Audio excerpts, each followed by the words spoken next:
Three ઇડિયટની અંદર ફુનસુક વાંગડુને તો તમે ઓળખતા જ હશો, પણ એ જે પાત્ર છે એ હકીકતમાં એક એવા સોનમ વાંગચુક નામનો વ્યક્તિ છે, એના ઉપરથી પ્રેરાયેલું છે. તો તમને ખબર છે કે અત્યારે સોનમ વાંગચુક શું કરી રહ્યા છે? -40 ડિગ્રીના તાપમાનની અંદર જે સોનમ વાંગચુક છે તે પર્વતોને અને પર્યાવરણને બચાવવા માટે એક એવી ભૂખ હડતાલ કરી હતી, કેમ કે તે આવનારી પેઢીઓને પર્યાવરણ અને પર્વતોને બચાવવા માટે.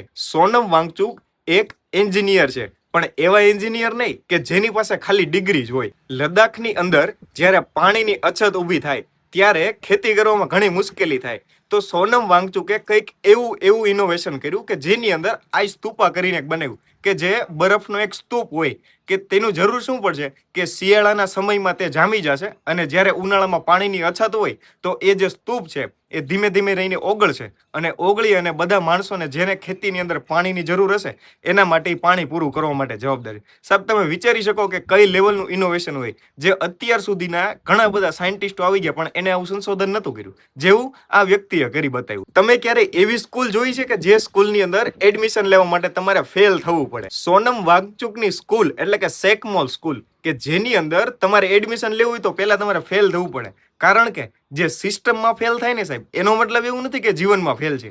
એની અંદર તમે એને પુસ્તકો કરતા એને હાથથી એને મહેનત કરાવી અને તમે એને કંઈક એવું શીખવાડી શકો કે જેનાથી વધારે પાવરફુલ બને. જરૂરી નથી કે બધા વ્યક્તિઓ શિક્ષણ માટે જ બન્યા હોય. અમુક વ્યક્તિઓ હોય કે જેની અંદર પોતાના માઇન્ડમાં ઇમોશન હોય, એની અંદરની ક્રિએટિવિટી હોય કે જેના કારણે કંઈક નવીન કરતા હોય, તો આવા વ્યક્તિઓ આ સ્કૂલની અંદર એડમિશન લે છે. ત્યારબાદ તેમણે લદ્દાખનું શિક્ષણનું જે સ્તર હતું એ 7% 10%થી લઈ અને 75% સુધી અપસ્કેલ એટલે કે એને ઉપરની લેવલ સુધી લઈ ગયા. જ્યારે અત્યારના સમયમાં સોનમ વાંગચુક એક ભૂખ હડતાલ ઉપર છે કે એજ્યુકેશન અત્યારે ઇન્ડિયાની અંદર એટલું બધું ખાસ નથી, તો એના માટે થઈને એ પ્રોટેસ્ટ કરી રહ્યા છે, ભૂખ હડતાલ કરી રહ્યા છે, પણ સિસ્ટમ અત્યારે એના અગેન્સ્ટમાં કામ કરે.